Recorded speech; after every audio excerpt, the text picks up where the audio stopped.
president of Cornell Students for Animal Rights, and we're hosting these events with Cornell Vegan Society. It's my honor to introduce our speaker today. He's currently living in Prague. He studies critical race theory and digital media literacy. He's a technical writer and copy editor, and he's the co-founder of VGN. He works for Vine Sanctuary as an off-site coordinator, and he's on the advisory council for the Encompass movement. I'm extremely excited to welcome Christopher Sebastian.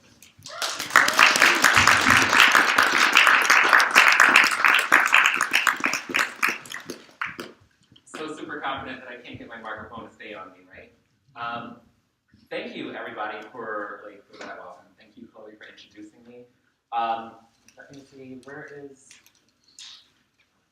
I don't have a clicker for the slides, so yeah, we'll do this the old-fashioned way, with me switching manually using the keyboard. Welcome tonight. I'm sure you all know why we're here. How many of you came to the presentation last year that we did? Okay, wait, so we have like a dedicated corner of people over here. So you're all friends. Now it's super dark. You don't have to look at me, you can actually look at the slides, which actually makes it easier. So yeah, this is a presentation that I did, a similar presentation to the one that I did last year. Not the exact same one. We're playing with the lighting configuration, and it's super fun for me up here. But yeah, this is a presentation to actually talk about animal rights within the context of race and social class. How many people in the room already identify as vegan or vegetarian? Oh wow! So this is an awesome group. Last year it was it was kind of divided. So it was a little antagonistic. There were some people who were here to hear the pro-animal side of things, and there were some people who were here because they were a little hostile to the message. And it was unfortunate because I talked for 2 straight hours last year, partially out of my own nervousness, and partially because there's just so much information that I wanted to share, and there wasn't a lot of time for questions at the end. So this time we're going to try to rectify that to give everyone enough time to to actually voice their concerns with anything that I say during this presentation. But I'm super glad that everybody is here. I'm super glad there were so many people interested. Usually before I start with either a joke or an amusing anecdote. But around November of last year, in fact, this was from November 24th of last year, I was doing a similar presentation to this in Germany. I was in Berlin, and right before I was going to give the presentation, I added this slide because, of course, November 24th was Thanksgiving weekend here in the United States. And this is a news story that happened in Canada, and it was really, really disappointing and heartbreaking, and something that I thought was relevant to what we were going to discuss. And if you're in the back of the room in the cheap seats, then I'll read the headline to you. It says, "Montreal homeless man had nowhere to turn the night his dog froze to death in his arms." And that was an extremely painful headline. And the reason why it's relevant is because one of the things that I hear so frequently from people is, well, Sebastian, why don't you care about insert marginalized human community? And so often that group of humans is homeless people. And so it's Sebastian, why don't you care about homeless people? And that criticism is very painful because what a lot of people don't know is that in homeless populations, anywhere between 5 and 10% of homeless people have companion animals. And in metro areas, that number can increase all the way up to 24%. So almost a quarter of people who have no homes actually have companion animals. And instead of going to shelters, these people, under extreme circumstances, will often opt to continue living on the streets because the shelters discriminate against companion animals or animals of any sort. And this person had the option to go someplace else. He ended up staying on the street with his dog. And I can't imagine the anguish and the pain that someone would go through watching someone that you care about die in your arms while you're sitting there helpless to do anything about it. And so when people ask me this question, why don't you care about homeless people, it's a false binary that we set up. And you'll hear me say that again and again throughout this presentation. Because if the people who have the least in our society have the moral agency to make decisions about animals, how much more should we be able to do that? It's not an either-or proposition. We can do both. And we'll talk about why we should do both in this presentation. And so this is it, Race, Class, and Species, an introduction to speciesism as influenced by race and social class. This is also a class that I teach at Columbia University. I'll be actually going to Columbia on a bus tomorrow morning as soon as I get out of here, after I see all of you lovely people. And it's part of a graduate course called Power, Oppression, and Privilege. And the genesis of this course is that, the first time I had come to teach, I had this 3-hour block of speaking, and I was just gonna talk to these students and go all in for 3 hours, and that was an absurd proposition, of course, because I had no experience teaching and I didn't know what I was doing. What happened was I engaged with the students in a much different way, because when they understood that they were going to have a guest lecturer, they didn't expect to see me. They didn't expect to see a queer Black person standing in there and talking to them about animal rights and talking to them about veganism.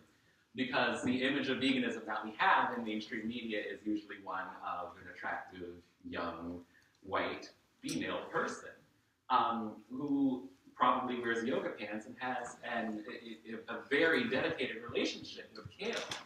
And that's what we think of when we think about animal rights and when we think about veganism, because that's the mainstream representation that we've been fed for now decades.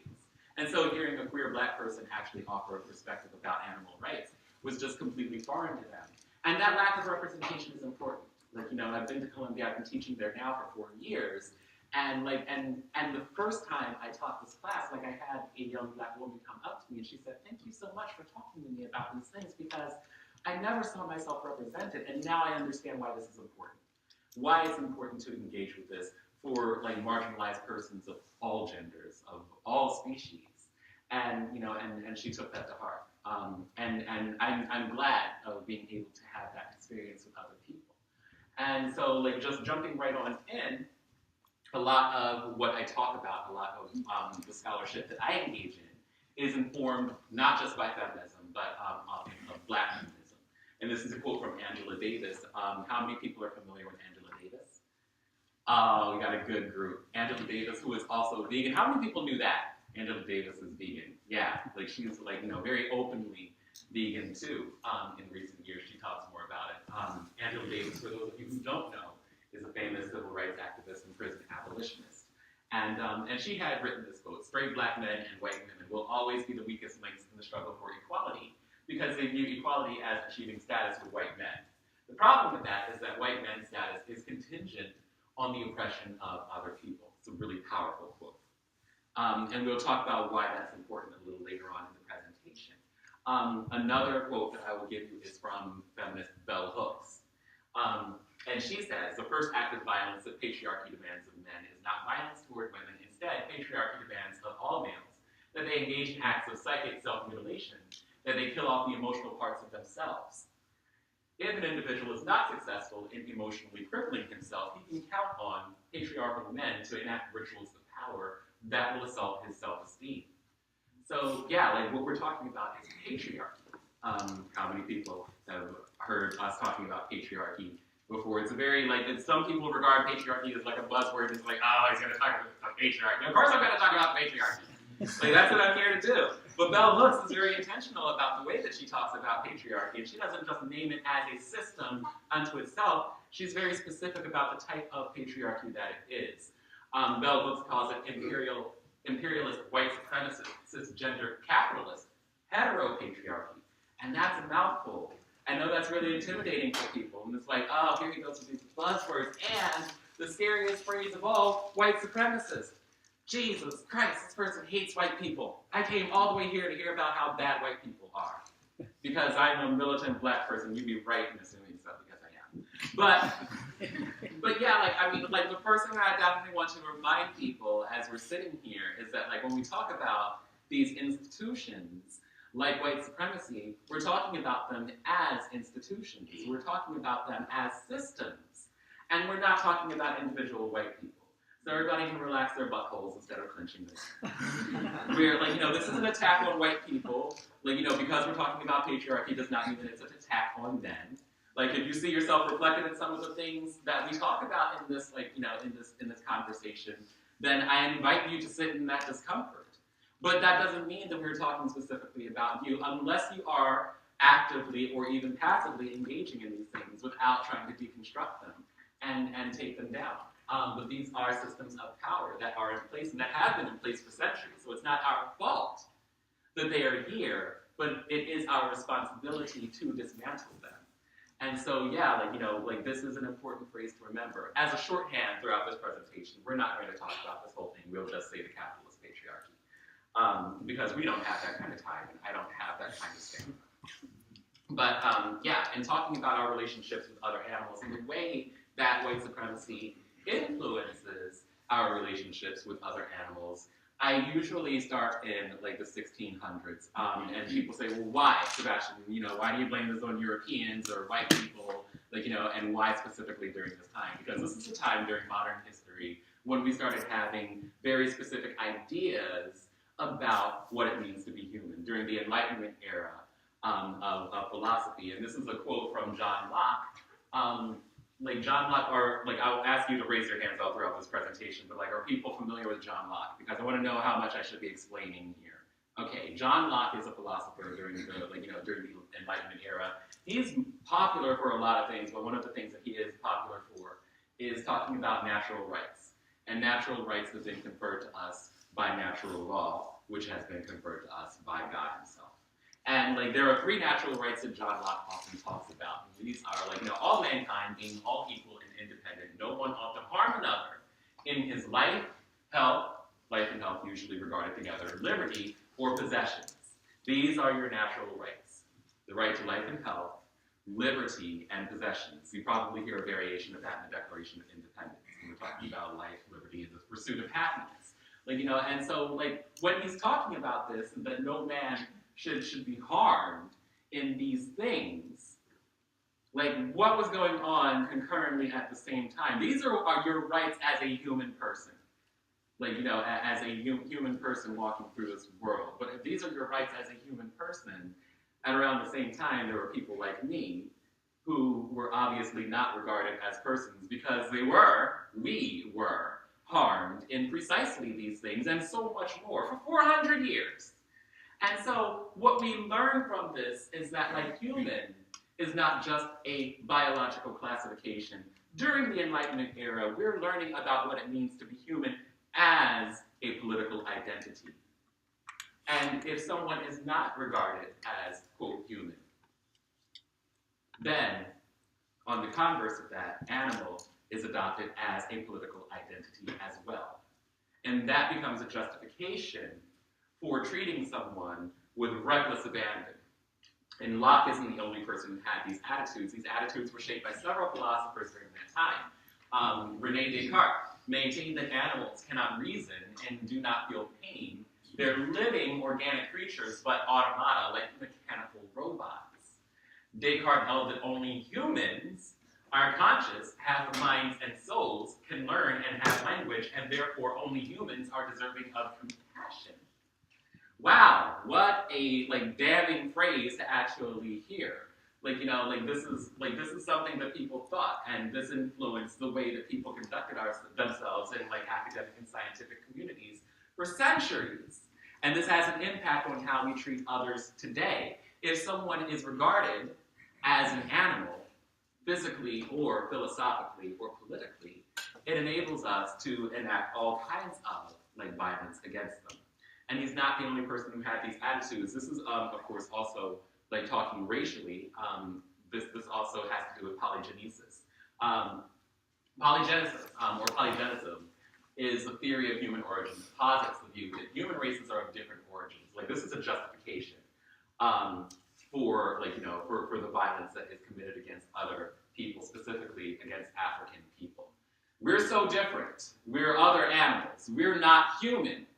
We're something else that is other than human. And that becomes a justification for Europeans believing themselves different from the rest of the species. And so creating that differentiation, and creating an atmosphere in which Europeans were different from African people. African people were regarded as animals. We were a different species than white people. And others, again, have held these opinions. You've got Voltaire, George Forster, Christoph Meiners, I apologize, Anders Retzius. There are so many European philosophers and scientists during that time. They are countless. And the reason why I include these in this presentation is because, like, oftentimes if I'm like giving this talk in other places, and I've given this like variations of this talk in Sweden, in the Netherlands, in Germany, all throughout England, people so frequently want to say, oh, you know what, we can shirk accountability by saying this is an American thing. Racism is a uniquely American phenomenon, specifically anti-black racism. Like and all of these issues that you talk about animality, that has no effect on us. We treat, quote, our animals very differerly. We'll get into a conversation about treatment as well at some point during this conversation. But like the idea that other European like societies absolve themselves of responsibility or culpability for the like dangers of colonialism and imperialism is patently absurd and ahistorical. So it's important to understand that this is all throughout Europe. The way that like Western imperialism has influenced the world's attitudes towards animals, it's like it's mind-boggling. And again, it has an impact on us today. This is an article from 2015, and I could have picked any article, like, you know, in the past 5 years. There are dozens of them to choose from. But it says San Francisco cops said it was legal to murder a black man because he was an animal. And here is a quote from that article. I hate to tell you this, but my wife's friend is over with her kids, and her husband is black. If blank is an attorney, but should I be worried? Berminger's friend, the San Francisco Police Department officer, responded, get your pocket bun and keep it available in case the monkey returns to his roots. It's not against the law to put an animal down. I'll say that again. It's not against the law to put an animal down. When we recognize someone else politically as an animal, it changes our perception of them, and it enables us to enact violence against them. And this is something, again, like it continues to this day. So I don't want to hear from anybody that like, oh, like, you know, this is ancient history. Like, you know, in the span of human history, this is very, very recent. And like the implications are vast. But there are several different ways that white supremacy influences our relationships. Now, before we proceed, like, in case you haven't figured it out right now, I am going to talk with great intention and very specifically about animality and race, and I'm going to talk very specifically about the history of the animalization of black people. And that's going to be really, really uncomfortable. And I want people to know that. We will talk about like very uncomfortable things. We are going to talk about very racially insensitive language, and there are going to be some graphic images in this slide. I mentioned that in the Facebook invitation. Not everybody, of course, read that because not everybody came here via Facebook. But I want to make people aware of that now. And so I definitely invite you to stay in the conversation. I invite you to sit in your discomfort. It's uncomfortable for me. I can't tell you how many times I have cried and like, you know, and called family members and told people about how I am not okay reading some of the things that I have read, going to the Library of Congress and reading narratives from people that have lived far worse things than I ever could have. And like, you know, and so this is deeply troubling. If you need to step out, definitely do so. And if you need to look away, like, you know, during certain slides that show images of graphic violence, I will understand and I will try my best to warn you before they come up. But one of the things that I want to make clear, as we walk through history, as we walk through the 17 and 1800s, is that there is a distinct difference between what's called selective breeding and slave breeding. Now again, like I have an unconventional approach to talking about animal rights and people in the mainstream community. Oftentimes people have these very ham-handed, if I can use a, like, you know, an anti-animal phrase, like approach to, like, you know, comparing like breeding of African people and the breeding of other species of animals. And we'll talk about that very specifically too. They're distinctly different, but they have a commonality. And oftentimes people in the animal rights community, again, will say, like, you know, why are you hyper-focusing on, like, you know, on white people? Well, this isn't hyper-focusing. This is contextually analyzing this in history. Like, historically, you can't talk about the globalization of animal agriculture without talking about the beginnings of it. You can't talk about the globalization of animal agriculture without talking about the Industrial Revolution or the Agricultural Revolution. Talking about like selective breeding specifically, this is an image of Robert Bakewell, and he's an agriculturalist who revolutionized sheep farming and cattle breeding in England. He made his farm famous as a model of scientific management, and many of his methods are still commonly practiced today. We won't get into the specifics of like Bakewell's methodology. We don't have that kind of time. I'm just being very mindful of that as I check my phone here on the podium. But a lot of people confuse selective breeding, and they conflate selective breeding with slave breeding, which was distinctly different. This is an image of Jimmy the Greek Snyder, who in 1998 had said the following quote. This is deeply troubling, although slightly hilarious that he thought that this was acceptable to say at any time. But the black is a better athlete. He was a sports commentator, mind you, to begin with, because he's been bred to be that way. Because of his high thighs and big thighs go up to his back, and they can jump higher and run faster because of their bigger thighs. And he's bred to be the better athlete because it goes all the way back to the Civil War, when during the slave trading, the slave owner would breed his big black to his big woman so that he could have big black kids. See, that's where it all started. First of all, I don't even know if he was like drunk or high when he said that. I imagine, like, if you actually watch the clip of this, which is available on YouTube, it's hilarious. Like, I think that like halfway through, he realized that he was just like, whoa, shit, I shouldn't be saying this. And he couldn't find his way out of it, so he just completed his thought, as ridiculous as it was. But a lot of people can probably forgive, Snyder for saying this or for thinking it, because a lot of people don't understand the difference between slave breeding and selective breeding. Selective breeding of black people did take place, but it was very, very uncommon. Slave breeding specifically took place because you couldn't have an industry of slavery without creating new property. And you see this from the book, The American Slave Coast. This is over a 700-page book, but it is absolutely fascinating, if not gut-wrenching to read through, written by Ned and Constance Sublette. They explore the history of slave breeding in their book, and this is a passage from it. When a master referred to two of the best breeding wenches in all of Maryland, one was 22 and the mother of 7 children, the other 19 years old, with 4 children. The slave owner contended these women were a steal at $1,000 a piece, but he would sell them at $1,200 for the pair. That's something, isn't it? When you read through this book, there are 3 main themes that emerge. The first theme being that black women are essentially legally unrapeable. It's an industry of rape, and even the term slave breeding has become a euphemism for something we'd rather not discuss, which again is very specifically the sexual violation of black women's bodies, the theft of their reproductive autonomy. This is an industry that is built on that. The second theme of the book, there's no such thing as a black child. Black children don't exist, only smaller, younger versions of enslaved bodies. They can be sold, beaten, raped, killed, and discarded. And the third theme, the slave breeding industry demonstrates how far the unrestrained pursuit of profit can go. And when you read these themes, you start to understand the commonality between selective breeding and slave breeding, and that is the concept that we've been introduced to through the Sublettes of the capitalized womb.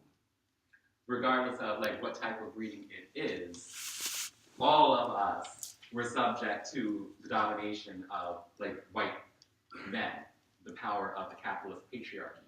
The womb itself was capitalized. There was an anecdote in the book that the Sublettes wrote about a slave woman named Celia, and I should say a slave girl because she was still a teenager. She had been purchased as a sex slave, and she had been used for several years as such. And one day she decided to reject her master's advances, and she hit him with a blunt object and killed him. That was the end of the narrative in the Sublette's book. What the Sublettes did not actually mention was the rest of the story, in that she was sentenced. She was tried and sentenced because, of course, she was an object. She was property. She was a living, sentient person, a marginalized person who was regarded as property, and you cannot rape or sexually violate an object. And she lost that court case, and she was sentenced to die by hanging. But she was pregnant when she was sentenced, and the judge did not carry out the sentencing or the execution right away. She was spared until her child was born. Not as an act of mercy, but again, as an act of capital. because that child that she would bear would also be property. It would be the property of someone else, the capitalized womb. The commodification of living sentient persons and living sentient bodies is something that has been done by white supremacy for literally centuries. And yeah, this is intimately connected to the violence that is done to other animals because this is where it began. And this is how it was carried over. Yes, people will argue that all societies have carried out slavery at some point in history. But chattel slavery, as we understand it, that is unique.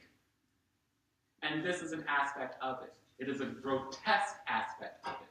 And it is only possible because we learned it through the commodification of animals, because we are treated as animals, as, again, a political identity. And if there is an epilogue to this story, it's that, Celia's child was born, stillborn. And so, some may call it a cruel twist of irony. Some may call it, her one last laugh at the establishment, that her child was not used as capital because her child died in birth. But yeah, that is what it means to understand the capitalized womb. And there are other examples of this as well. How many people are familiar with Toni Morrison? This novel, Beloved. Oh, lots of you have read this. Toni Morrison, for those of you who don't know, she is a Pulitzer Prize-winning Pulitzer Prize-winning novelist and Nobel laureate. She wrote the novel Beloved, and it was based on a true story. And this is an image of Denise Graves in an opera, also based on the story. And the story is one of Margaret Garner. And Margaret Garner was an escaped slave. And I will have a point with this story because it ties into what we call the humane myth in agricultural systems. The myth that treatment is somehow a justification for the commodification of someone's body or our entitlement to someone's body. See, in 1856, Margaret Garner, she was living on a plantation as what some people would call a, quote, house Negro. And by most accounts, she was, quote, treated well. That wasn't enough for Margaret Carter. To cut a long story short, in 1856, she took her 3 children and she fled the plantation because she didn't give a shit about how she was treated. She cared about her freedom. She cared about the fact that she was being commodified at all. She understood this, and she rejected it. And so she fled this plantation and made it all the way to a safe house in, I think, Cincinnati, somewhere in Ohio. And she was surrounded by U.S. Marshals, and with no other alternatives, Margaret Garner actually took a butcher knife, recognizing no way out. And she turned to her children, and she slit her youngest daughter's throat. It is a painful story to actually stand here and recount, and I don't care how many times I tell it. It fucking hurts to know that this is something that someone in our history had been subjected to. And I don't know if my mother would have the courage of conviction to actually kill me by her own hand rather than see me raised as someone else's property. And thank God I don't ever have to find out. Thank God that no one in this room ever has to find that out. Margaret Garner did. She took her child's life because it means something to actually live free than rather than to be a commodified object to someone else. And we see this mirrored several times over. This is a story from 2011. And the headline reads, "The Ultimate Sacrifice, Mother Bear Kills Her Cub and then herself to save her from a life of torture." In this story, there was a bear that was on a wild farm, and she had a daughter. And when her cage door was opened one day, she escaped the cage, and instead of trying to flee to freedom, she ran to her daughter's cage and smothered her before running herself headlong into a brick wall and killing herself. This is what it means when we talk about, when people say to us, oh, it doesn't matter what the end of a, quote, animal's life is, if they're treated well. No one gives a damn about treatment. If we understand that commodifying someone else's life is an inherent injustice. It doesn't matter how they are treated. It doesn't matter at all. We are not entitled to someone else's body or their bodily autonomy or their reproductive autonomy based on how nice we were to them. That is just an absurd notion on its face, and this is part of the humane myth that we recognize all throughout history. It's a narrative that, like, it's not an original story. It's not specific to any one group. Again, I'm just checking the time as we're moving along. And there are dozens of other ways, not directly related to the enslavement of African people, that white supremacy influences our relationships with other animals.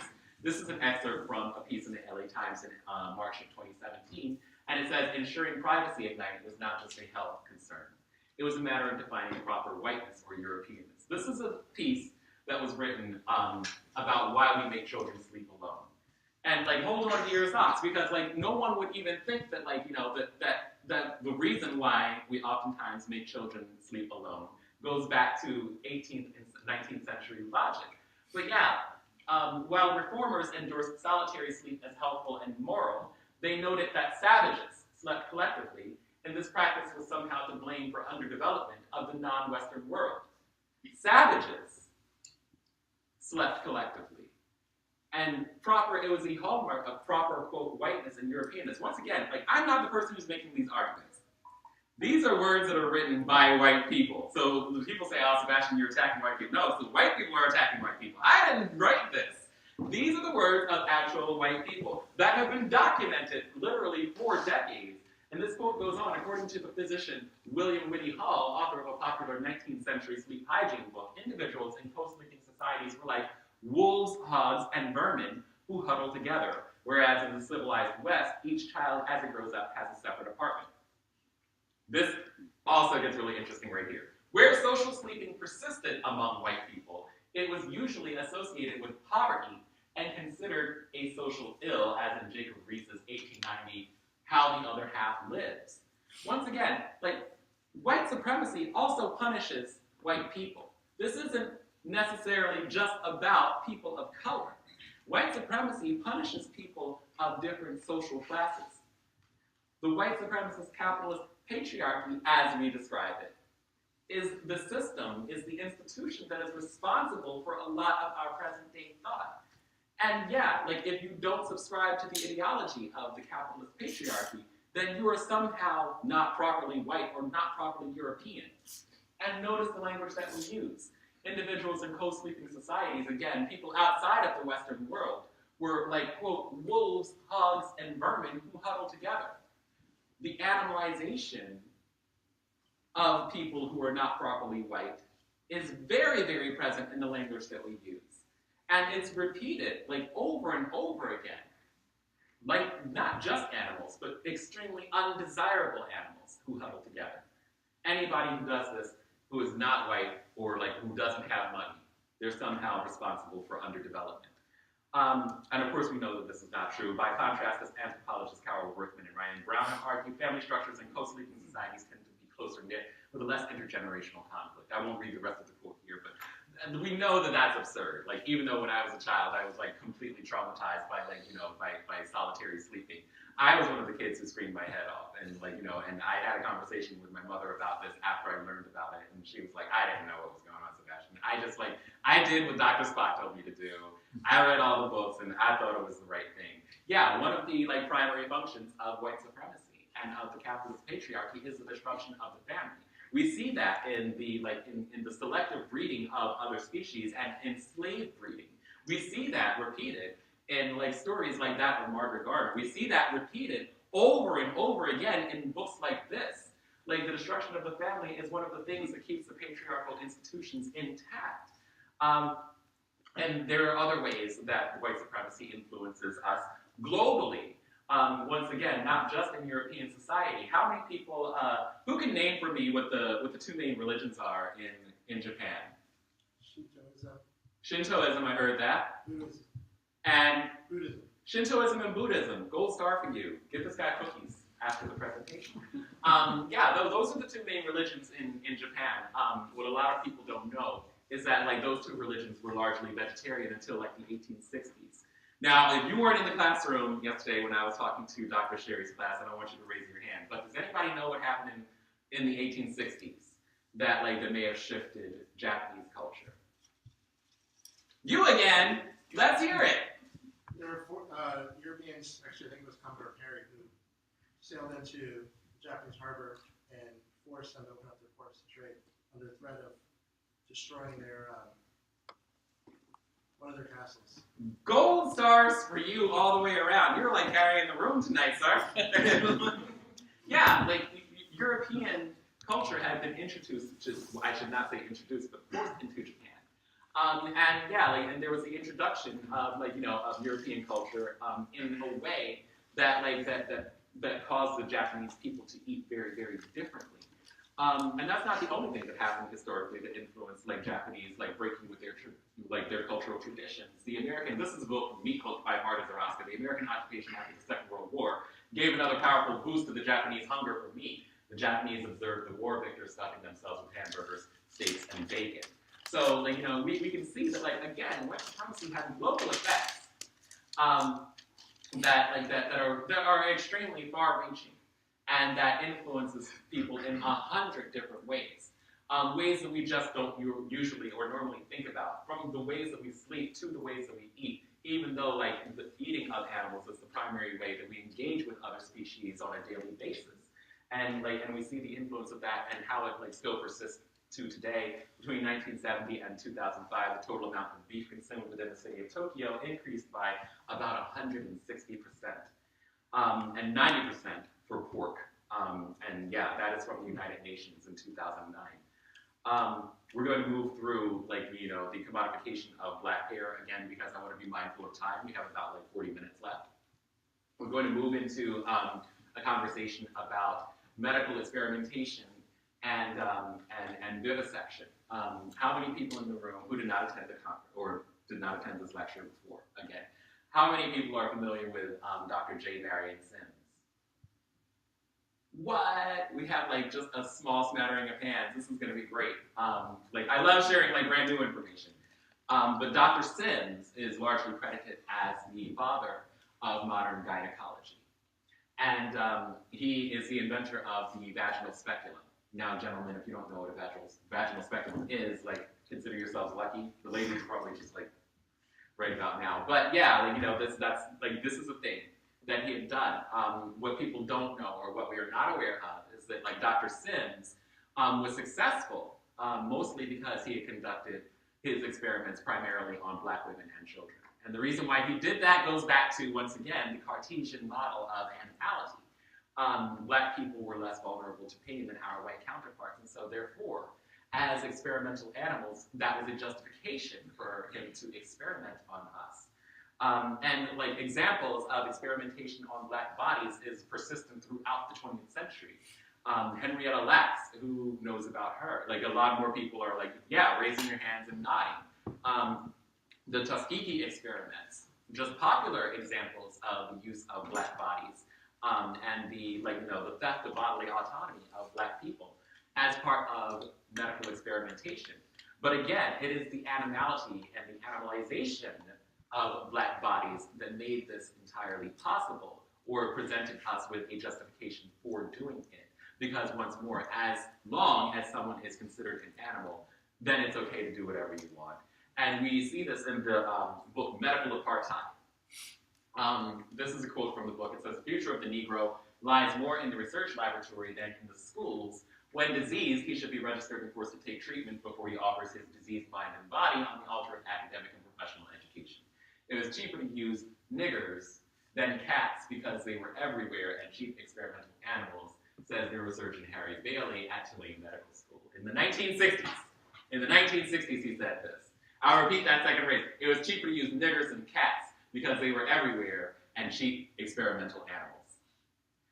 He said, it's mind-blowing that someone could actually say in the 1960s, which is very recent history, that we're listening to white people say very bluntly at a medical school publicly that oh yeah, we did this because they were animals. They were cheap experimental animals, and not just animals. We were cheaper than cats. Like, that's like, that was our value in the medical system or to the medical establishment. And once again, coming from, having conversations with people in the mainstream animal rights community and, and in Black liberation communities, people who are very familiar with, radical Black thought, they push back on me at this. I hear critiques all the time from people saying, oh, Sebastian, you compare Black people to animals. And it's no, I'm historically contextualizing what has been done to us through white supremacist institutions since the birth of our nation, since before that time.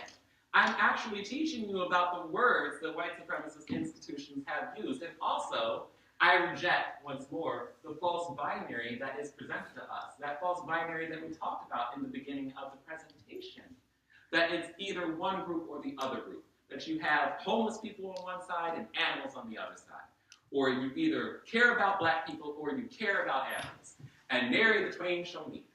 It's one or the other, without ever recognizing that that binary is part of a narrative that has been fed to us by white supremacy. Oppression thrives in isolation. That's something that we don't understand or embrace very routinely. As long as you can keep two groups at odds, no one is recognizing that the persons or the institution that is at the top of this hierarchy is responsible for it. And this also goes back to the quote from Angela Davis, doesn't it? Because as long as we regard Black liberation or women's liberation as as equivalent to what white men have, or people who are people who are successful at the capitalist patriarchy, we will not achieve liberation. Because we're not actually looking at this in terms of our freedom. We're looking at this in terms of achieving the status of white men. And we must reject that patriarchy. We must reject that false binary. The idea that there is a hierarchy in place for us to get a better position on. It's much more productive to seek solidarity with other marginalized communities who don't enjoy the same privileges that we have. And if we do seek that solidarity, we will find our liberation. And yeah, it is white supremacist institutions that have categorized us as animals. And then this is not the only example of it. If you think the 1960s was a long time ago, as late as 1995, radiation scientist Clarence Lushbaugh explained that he and his partner, Dr. Eugene Sagner, chose, quote, slum patients as radiation subjects because these persons don't have any money, and they're Black, and they're poorly washed. What an interesting combination of words for him to put together. Again, you don't have to be poor, but the capitalist patriarchy demands it. It makes it much more preferable, they don't have any money, and they're Black. How interesting that he cited one's Blackness as a rationalization or justification for using people.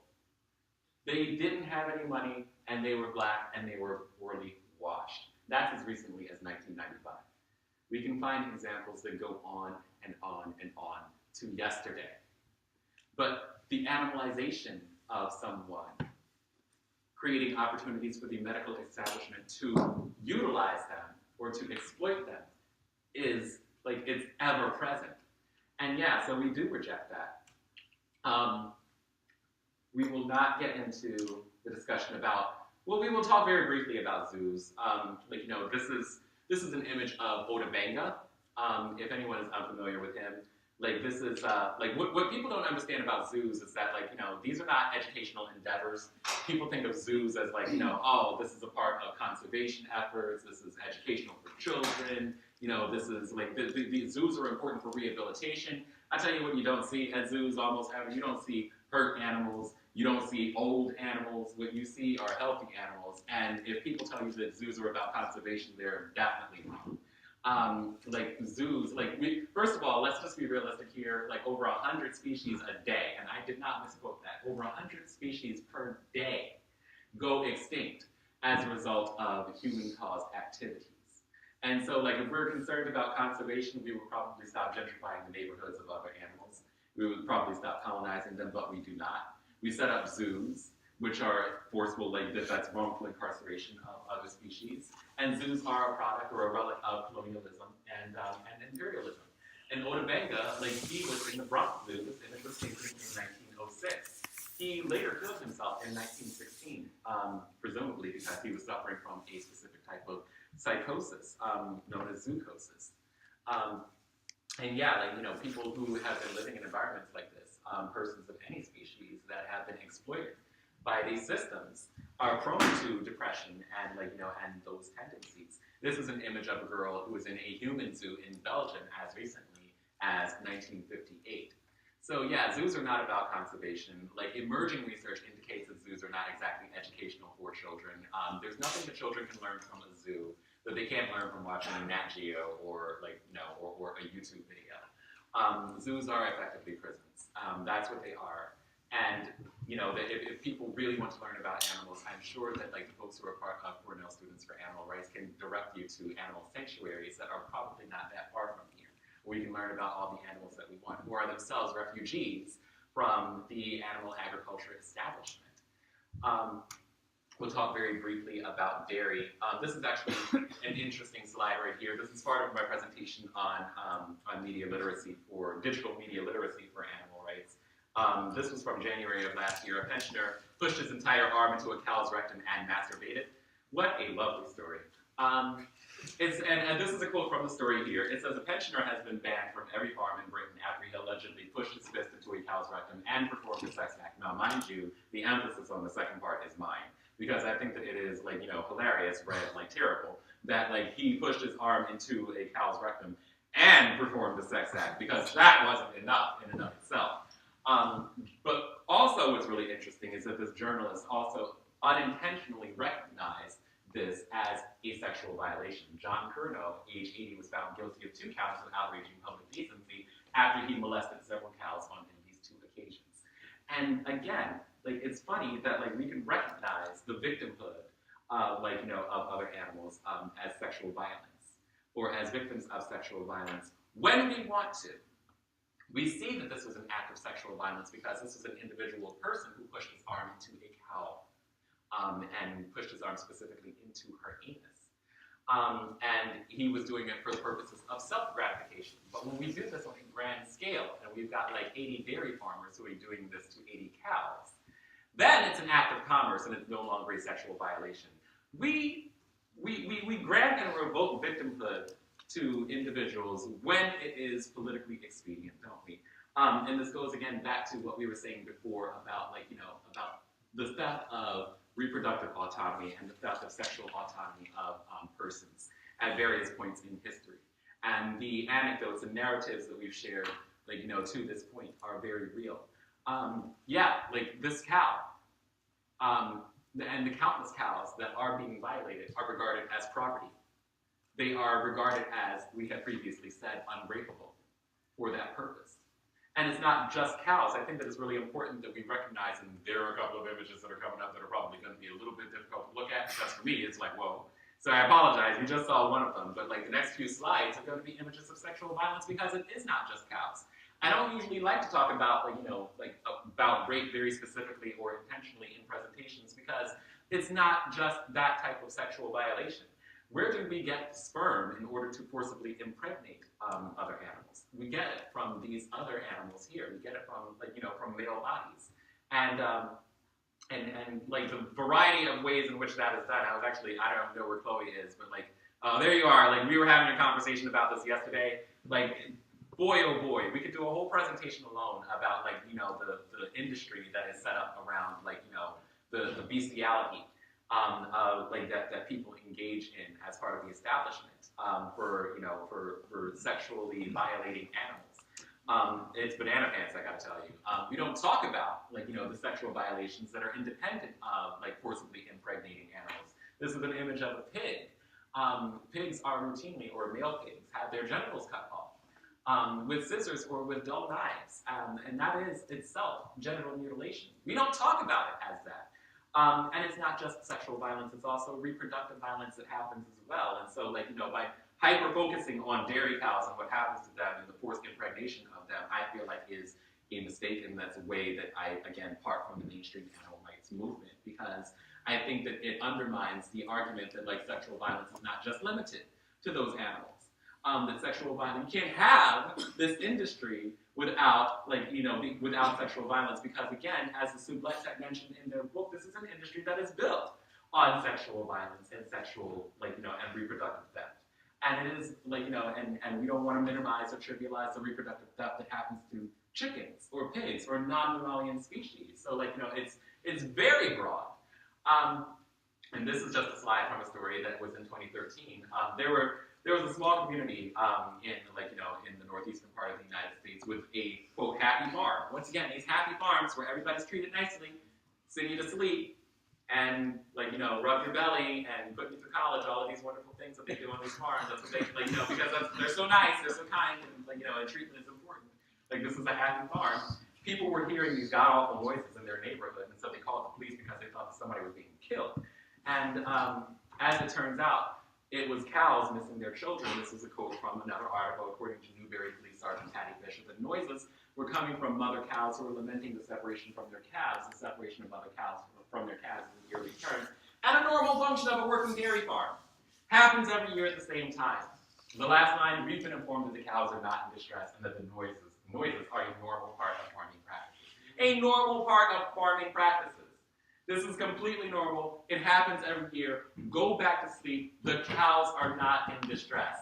How bananas is that? If someone is wailing and lamenting the loss of their children, the separation of them from their children, again, what are we saying? One of the primary functions of white supremacy is the destruction of the family. That is distress. That is demonstrably the definition of someone being in distress. And the delegitimization of that distress needs to be recognized. And so no matter what anyone says, you'll probably go out into your classrooms and interact with your peers and people in your community, because there are definitely farming people in our communities who said, this is fine, this is normal, we love our animals, this is not consistent with any act of love. And we have, this is a blatant admission by people who work in the industry itself that this is a problem, that this is a wrong, this is an injustice that needs to be rectified. We'll skip through this. This is an ad from the Dairy Council, which I thought was particularly insidious because it targets African American people who are ourselves primarily through a study at Cornell University, go Cornell, that indicates that people of African descent are up to 75% of us are lactose intolerant, and up to 90% of people of Asian descent are lactose intolerant. And we go into then you see here this once again. I'm not making this up. People say, oh, you're twisting everything. I'm not twisting anything. You can read this yourself. I don't have to work very hard. This white people are writing these words. Milk is the creamy, the new creamy symbol of white racial purity in Donald Trump's America. Holy shit! Holy shit! That's a thing that happens. People are actually using Northern European heritage and their ability to be lactose persistent as a means of showing that they are genetically superior. I did not write that. This is not me, making this up as I go along. The politics of identifying as superior because of your ability to exploit other species for their lactations is, again, that's wild as shit. And yeah, this is, we'll go into, we've got about 25 minutes left, so we're just going to go very briefly into a discussion about propaganda and how it's been used throughout the 20th century. And bacon in particular. This is one way, I love having this discussion. This is one way that, that we've been influenced and conditioned by propaganda to believe certain things. And all of this is a product, again, of these capitalist patriarchal institutions. Who knows who this guy is? And yes, there's a caption here that lets you know that he's not Hitler, because I did this in Colombia and somebody said, is it Hitler? And I was deeply, deeply disturbed because I was like, this is not Hitler, and you have embarrassed us all. So, to prevent that from happening again, I definitely want to make sure that everyone is aware that this is not Hitler if you decide to take a guess at it. But yeah, this is actually an image of Edward Bernays. Does anyone who know who he is? Yes, you sir. Tell us about Edward. Tell us about Mr. Bernays. He was the nephew of Freud, I think. And We going to bake a lot of cookies in this room, yes sir. and he wrote a book called Propaganda. You better. Did you come to our last presentation? No, I did. He reads. I don't need your second presentation. I read. They call him the father of public relations. They call him the father of public relations. Yes. Edward Bernays is the nephew of Sigmund Freud. And whether you love him or hate him, you have to admire the fact that he revolutionized public relations. He invented public relations, and he is responsible for the fact that we love bacon. Bacon mania is something that I find absolutely fascinating, and so I've spent a tremendous amount of time studying it. In the 1920s, Bernays was approached by the Beechnut Packing Company. They make pork products. They wanted to increase consumer demand for bacon. He went to a bunch of his doctor friends, Bernays, and he had them write letters because they didn't have emails at the time. He went to his doctor, and he had the doctor confirm his suspicions that bacon was beneficial to the American public, as part of a heavier breakfast. And the doctor sent messages to 5,000 of his doctor friends, asking them to confirm it. The study of doctors encouraging the American public to eat a heavier breakfast was published in major newspapers and magazines at the time to great success. So this is how we decided to adopt bacon and eggs as our national breakfast, and this was the beginning of the American love affair with bacon. Again, capitalist patriarchal institutions influencing us and operating behind the scenes, and we just live in this this constant present where we just kind of ignore the historical context for why we do the things that we do, or the ways that we engage with other animals, especially through food. And what we don't know is that bacon's association with the American breakfast is barely a century old. Before this, the majority of Americans ate more modest, often meatless breakfasts that might include fruit, a grain porridge, or a roll, and usually a cup of coffee. The American breakfast prior to this time was largely a vegan breakfast. And so, we think of this as just I just love bacon. No. You've been conditioned through a decades-long sustained program of propaganda to actually love certain foods, because that is what the institutions want you to do. These are the things that the institutions want us to consume. There's always a reason. We don't just create these ideas of what we like or what we have preferences for in a bubble. There's always something that's operating at play behind the scenes. And as this fine gentleman mentioned here, Edward Bernays, wrote the book named Propaganda. He's I would encourage people to read up about this, because it's not just one type of propaganda. He had a long career that involved various campaigns throughout the government, the American government. And this is the legacy that he's left behind, propaganda that has stayed with us all the way up until today. The older folks in the room, myself included, probably recognize some of these campaigns. The Got Milk campaign is one that that we're all mostly familiar with. Pork, the other white meat. How many people remember that from the 1990s? How many people were alive in the 1990s? I'm dating myself. Oh, we've got these folks over here.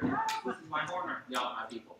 Okay, let's take it back a little bit further. Where's the beef lady? Raise your hand if you remember the where's the... Yeah! Some of my old people up in here. Where's the beef from the 1980s? Who remembers what campaign that was a part of? Wendy's, yeah. That was a Wendy's advertisement, and there was the old lady who would call people on the phone and say, "Where's the beef?" because her beef patties on her burgers were not big enough, and that was that's just a really weird thing, and we all just kind of embraced it. So the legacy of propaganda has followed us. You know what we don't have propaganda for? The broccoli lobby. No one is asking where's the broccoli. We understand that the exploitation of animals is much more profitable for us, and the industries that exploit animals have a lot of money. The broccoli industry does not have a lot of money. And of course, who recognizes this guy? The Colonel. Propaganda and advertising. And the legacy of white supremacy chases us even now. Who would interrogate the fact that we buy our chicken from a man that is dressed in the costume of a 19th century plantation owner? And who the hell thought that was all right? This is just something that we do, and we never question why or how we do it. But it's not just Bernays, and it's not just the later part of the 20th century when we had television advertisements and signs that were indicating what we should and shouldn't eat. propaganda, and of course, like the mythology that marries, like, you know, our eating habits to, like, you know, our identity, and specifically to white identity, like, go way back. The American cowboy is one of the images, the iconic images of the 19th and 20th centuries. The cowboy itself is an invention, a European invention, came to us from Spain. So it's not even a uniquely American thing. But the mythology around the cowboy became an American thing. We have a quote from Nico Capozzi, who wrote an astounding piece just last year. The story of the cowboy begins as the Civil War ends. This is, of course, not the actual story of the cowboy, but the mythology of it. After the war, cattle were in considerable demand, and Texas was the home of the most cattle ranches. Texas would eventually be the leading supplier of beef for most of the country. Happening simultaneously was the opening of the frontier and the shift west for settlers. The cowboy's job was to herd and transport cattle to market. As such, and as the beef demand rose after the Civil War, the demand for the cowboy as a laborer also rose. Couple the promise of work with the desire for perceived adventure, many ex-Confederates from the southern states rushed west to start anew. The historical cowboy also included many former slaves, vaqueros from Mexico, and new immigrants. Guess who got dropped from the mythology of the American cowboy as it started to solidify in the American consciousness? Those last groups that we mentioned. This is just something that happened. The mythology around the American cowboy was born somewhere around 1902. This is a book that was written at that time called The Virginian by Owen Wister. And like, you know, and other historians have pointed this out as well. The American cowboy exists on three distinct levels. The historical level, about which the average American cares and knows no more than he does about any other phase of non-military or non-political history. The fictional level, in which the cowboy occupies a not quite respectable but highly popular position, and most importantly, the folklore level on which the cowboy sits as an idealized creation of the American folk mind. The American mythology around the cowboy is something that we adopted, not just because we needed an American hero, but we needed a hero that was equivalent to a knight. Because as a relatively new nation, we needed someone whose mythology we could adopt. And the cowboy represents all of those things. And the cowboy, who is the person who gives us beef, who is the ideology, like he encompasses everything that we understand about, like, you know, about food. We're fiercely protective of this figure, of this aspect of the white identity. Always wrote better, rode better, sang better, shot better than anyone. They were strong, handsome, intelligent. They never smoked, cursed, or drank whiskey. They always had coins to pay for food. They never had to change clothes, brush teeth, or go to the restroom. Any of those things. The cowboys were the epitome of American masculinity, the epitome of like white supremacist capitalist patriarchy.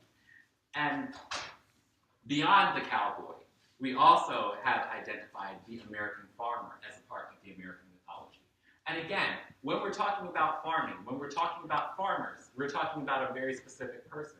Nope, like the farmers who were growing the amber waves of grain were very, very quickly displaced by the farmers who are cattle ranchers, who are farming and giving us our nation's pork, our nation's beef, our nation's chicken. Like, there were no campaigns in the 1990s saying, I don't know, got lettuce? No one said that. No one had a campaign for that. We did have got milk. We did have pork, the other white meat. We do consistently have these things. And we have idolized the, quote, American farmer who gives us these things. And the American farmer, as part of our national consciousness, is this right here. This is the image that we're given of the American farmer. And the language that we use is very, very coded around what we eat and whom we eat. And we see them as like this idyllic American family surrounded by like animals that are just going to be exploited, sold for whatever they can do, or however they are commodified, whether it's for their skin, for their flesh, or for any parts of their bodies that will eventually be torn apart. And the language, it's very consistent. This is Sarah Palin, I'm sure most of you know. Just getting into a conversation about like language usage in addition to propaganda and national identity. Sarah Palin's New Year's resolution, if anybody has seen that video in 2014, she had 3 New Year's resolutions that she reported to Fox News, and that was like a national media story for like the next week following New Year's of 2014. And she had 3 resolutions that she told the media at that time on Fox News. Her first resolution was, quote, eat more meat.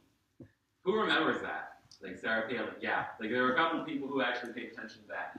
And like again, the use of language is very intentional because she started with eat more meat, again, as a dog whistle. That gets everyone's attention.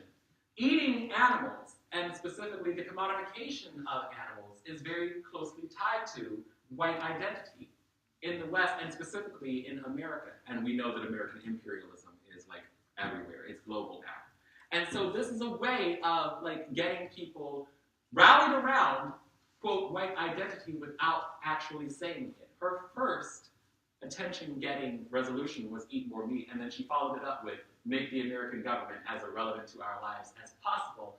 And third, follow former UCLA basketball coach John Wooden's pyramid of success so that, and this is a direct quote, our nation can be restored to its exceptionalism. We start with eating meat, and we end with American exceptionalism. And again, these are dog whistles to like what we were supposed to be doing to how we identify with normative whiteness in our society. And so, yeah, the influence of white supremacist, capitalist, patriarchal institutions is ever present in our relationships with other animals.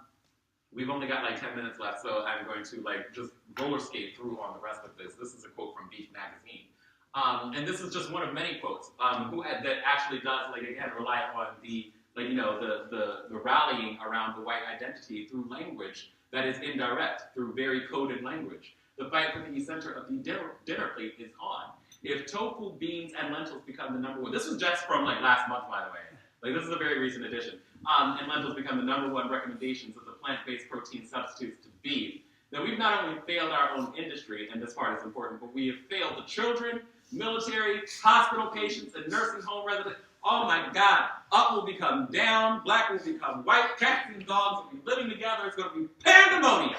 If we eat tofu, that's what's going to happen. And this is like, you know, and we should definitely laugh at this, but like this is like, we are like, again, identifying like the consumption of animal products with white identity. And anyone who does not eat this way is resisting that. To eat tofu is an act of political resistance. Jesus, like, you know, and this lady, like, she falls on all the familiar tropes. I'm surprised that she didn't say the veterans are going to all die tomorrow. But she says, we failed the children. How many times? These are absolutely, when you actually start paying attention to sociolinguistics, like, you know, these are aspects of sociolinguistics that have been studied for, like, you know, for years. Like, think of the children. It's a very popular trope in, like, you know, in the language that is adopted by people, not just on the right, but on the alt-right very specifically. Not just the children, but the military. Like, we're identifying with nationalism. And we, like, you know, the American soldier is as important to the national identity and to the white identity as the American cowboy or the American farmer. We will have failed the children. We will have failed the military through lentils. How utterly terrifying. Eat your meat. Eat your beef. Exploit animals. This is something that we do. And to not do this is to not identify with normative whiteness. To not do this is an act of political resistance, and to not do this is an act of otherizing yourself. And that was a quote from, again, Amanda Radka from Beef Magazine. With a very, I'm starting to lose my voice, and right on cue, too, because again, we've got like 10 more minutes left. With a very little bit of time, we're going to talk very briefly about slaughterhouses. This is an image from an article that was very recent. Actually, 2 years ago, U.S. animal agriculture worker shortage, prisoners pulled in to do the job. If you think that a millennial in this country is going to work in a stinky chicken farm 6 days a week for up to 12 hours a day in triple-digit temperatures, it's not going to happen. And so what do? They rely on prison labor. Again, Angela Davis, as a prison abolitionist, has touched on this in her own work. Like the exploitation of people in prisons, like, you know, that provides a steady labor pool for people who don't want to do certain types of work. It's not necessarily that people aren't available, it's that they don't want to work, or at least for us. So we need to change, it's that they don't want to work. Once again, millennials just don't want to work. They're just lazy sons of bitches that don't like, you know, they don't like work, or at least work for us. So we need to change our thinking about how we can guarantee a labor pool Paul Roby, dairy operator from Glendale, representing the United Dairymen of Arizona, added, in the dairy industry, we've already moved through a workforce crisis that has now achieved the level of a catastrophe. People don't want to do these jobs. They're finding it difficult to find people to do these jobs. You know why? Because they're horrifically violent. They're cruel. And they are bestial. Like, working on, say, a dairy farm is an unpleasant thing to do, overall. And, to paint it as something that is inherently, pleasant is, that is a wrong. And yeah, right on time, we were starting to see food arrive. So yeah, we've got about 5 more minutes here, so we will wrap up. Talking specifically about slaughterhouses, and not just the factory farm industry. The expected arrest and report value in counties with 7,500 slaughterhouse employees are more than double the values where there are no slaughterhouse workers. That's from Canada's Occupational Health and Safety in 2012. I haven't updated these numbers because they do this report every 4 years, and I haven't looked at the 2016 numbers yet, but I would estimate that they're probably comparable. The counties with 7,500 slaughterhouse employees, and that's a moderately sized slaughterhouse, by the way, have double the expected arrest and report value. People who work in slaughterhouses oftentimes suffer from a type of PTSD called PITS. That is perpetrator-induced traumatic stress, because people are working in conditions that they don't want to work in. I'm sure a lot of you already know this, but PITS actually leads to substance abuse. It can lead to alcoholism and to domestic violence, as demonstrated by these police statistics. And oftentimes it results in suicide as well. It's incredibly depressing. People who work in these places, they don't want to do it. And this is a slide from an article that was in February of 2016 also. And it says, slaughterhouse work is so horrible, Canada can't find anyone to do it. And the first line of this article reads, if a job is so incredibly distasteful that no one wants to do it, what do? In Canada, sadly, the answer might be to offer those terrible jobs to incoming Syrian refugees. People who are fleeing an actual war zone and forced to work in another war zone. And tell me that, racial violence does not share commonality with animal violence, because that's exactly what this is. And yeah, we even see that we have people who walk away after a couple of hours. Even faced with the threat of starvation and homelessness, sometimes people still can't do it and they walk away. Because it just is something that is so horrifying that people would choose to not take part in it. Climate catastrophe, we can get into all of that. Very briefly, I will address hunting. Another way that, that white supremacist institutions influence our relationships with other animals. Oftentimes people will rely on the tropes that people need to hunt for food, or indigenous people, or Native Americans, and whatever have you. And there's there are different slides that I actually show in other countries with hunting statistics, but these statistics are from the U.S. Fish and Wildlife Service.